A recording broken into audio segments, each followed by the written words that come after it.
indústria financeira está vivendo um momento interessante sob a ótica de sustentabilidade por conta da nova regulação do Bacen que acabou de ser publicada e que rege, que dá alguns parâmetros e começa a tratar o tema como algo obrigatório para todas as entidades financeiras no nosso país. Na verdade, a nossa história com sustentabilidade nos bancos no Brasil começou já há alguns anos, em 2009, quando alguns bancos, incluindo o Citi, assinaram um protocolo verde, que era um protocolo de intenções, junto ao Ministério do Meio Ambiente e com a FEBRABAN.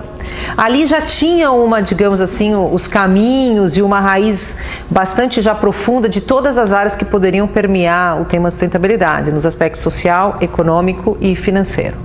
Hoje, nosso processo já está mais avançado, o banco já tem uma série de processos, de normas e de programas em andamento, mas é sem dúvida um desafio colocar em prática e atender a uma nova regulação, que ainda será regulamentada, as regras ainda vão ser um pouco mais definidas, mas que diz claramente o que é esperado de uma instituição financeira.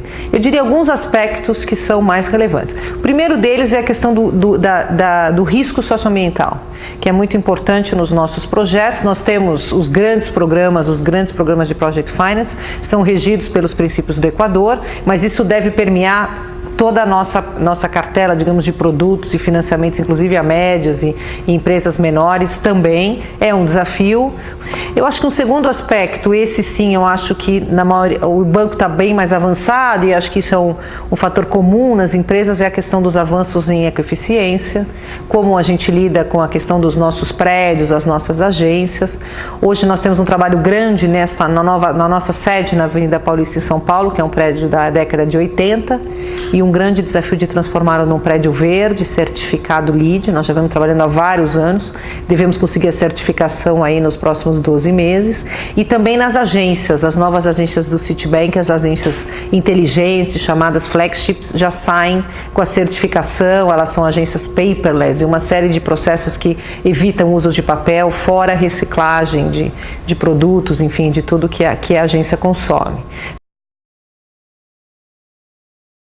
A governança da área de sustentabilidade é, digamos, liderada pela minha área de sustentabilidade, mas ela faz parte de um grupo maior, do qual várias unidades de negócio são representadas. Nós escolhemos, assim, as áreas foram montadas, esse grupo foi montado baseado na relevância e na importância da sustentabilidade entrar em determinada área de negócio. Então nós temos, por exemplo, toda a área de supply chain do banco, que trabalha com clientes grandes e que presta serviços de uma série de produtos voltados aos grandes clientes, visando o trabalho na cadeia de valor desses clientes. Como é que a gente pode atuar como um serviço financeiro visando auxiliar os produtores, os fornecedores, enfim, toda a cadeia que atende a esses nossos clientes grandes.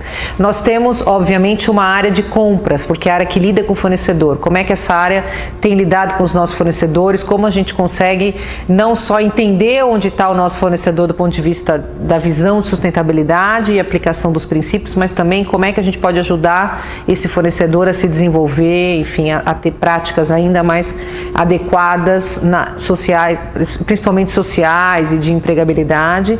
Nós temos uma área de building, né, toda a área que cuida dos prédios que é muito ligada ao tema de ecoeficiência per si. Nós temos também um braço social dentro do nosso comitê, que é formado que está dentro da minha área também, mas que responde pela área dos investimentos da Citi Foundation. A Citi Foundation existe desde 1980, é, portanto, uma fundação bastante antiga, são quase 35 anos no mundo, atua praticamente em todos os países onde o Citi está presente, são mais de 100 países no mundo. Aqui no Brasil nós temos investimentos relevantes, da ordem na média de 2,5 milhões a 3 milhões de reais por ano, e nós temos um portfólio de programas que nós selecionamos anualmente e que atendem e que vão em linha com o que o business, enfim, com a nossa grande missão de promover o progresso das comunidades onde a gente está presente, principalmente no desenvolvimento do setor de microfinanças, educação financeira, combinado com empreendedorismo e educação para jovens para o mercado de trabalho.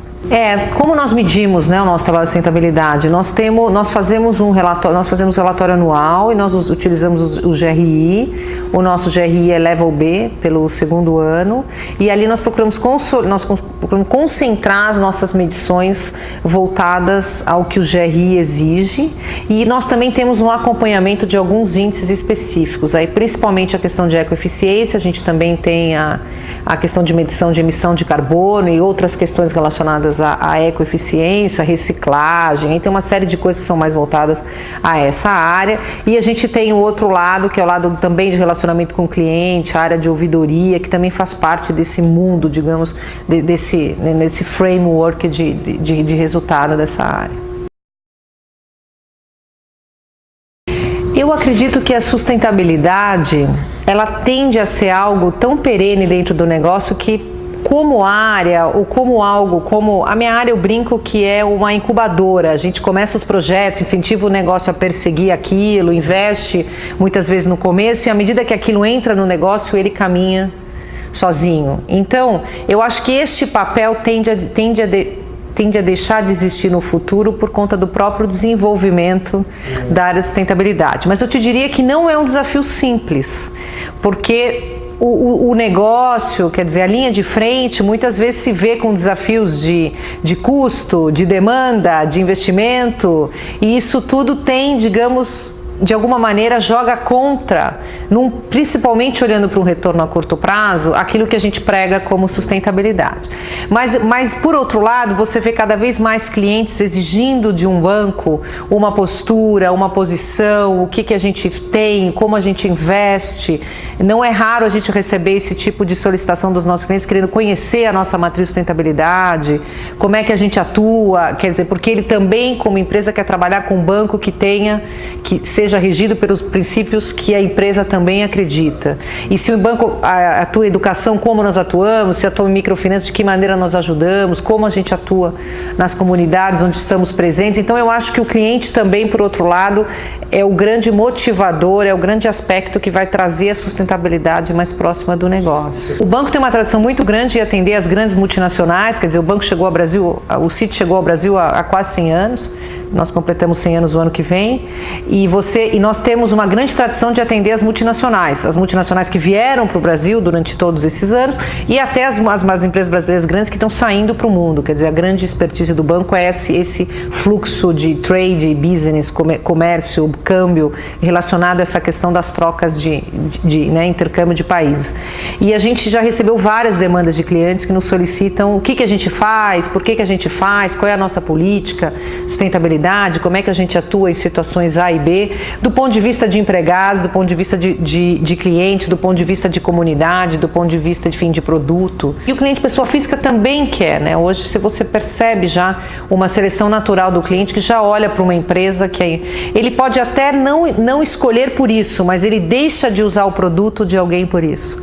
Hoje, quer dizer, no curto prazo eu ainda vejo a área muito atuante em treinamentos, em visibilidade, em mostrando projetos, em dando exemplos, em mostrando o que os outros setores estão fazendo. Esse é parte ainda do nosso trabalho de conscientização do time como um todo, né, da empresa como um todo. Eu acho que o desafio ainda é entrar na agenda do negócio, tratando como uma visão aberta, né? E assim, e você fala para mim, às vezes a gente consegue conscientizar um negócio A, mas não consegue entrar muito num negócio B, depende muito como achar caminhos, né, disso ser feito. Mas, e como você, às vezes você tem exemplos, e aí você trabalha pelo exemplo, você leva para uma área um exemplo que a outra área fez e aquilo vai. Eu acho que um outro desafio é ter sempre a alta cúpula da empresa envolvida nesse tema, o que nem sempre é o tema da hora, nem sempre é o tema mais relevante, mas fazer com que eles se engajem, eles entendam a importância. Então, quer dizer, o nosso papel é muito esse de levar a informação, enfim, né, de mostrar as vantagens, de mostrar o reconhecimento do cliente. Então, assim, o desafio é um desafio diário, né, de realmente garimpar e fazer com que as pessoas ir martelando o tema e conversar sobre isso o tempo todo, porque não parece que nunca, toda vez alguém não conheceu aquele programa, eu nunca ouvi falar, eu não conheço disso, se a gente tem isso, nossa, primeira vez que eu ouço falar. Quer dizer, isso é constante, né, ainda é um grande desafio de levar a mensagem, mas ao mesmo tempo de ter os projetos acontecendo, né? A gente trabalha nessas duas frentes, eu acho. Um lado é você comunicar, treinar, dar relevância, e o outro lado é de fato você ter programas e projetos. Um lado depende do outro, né? Eles não podem andar sozinhos.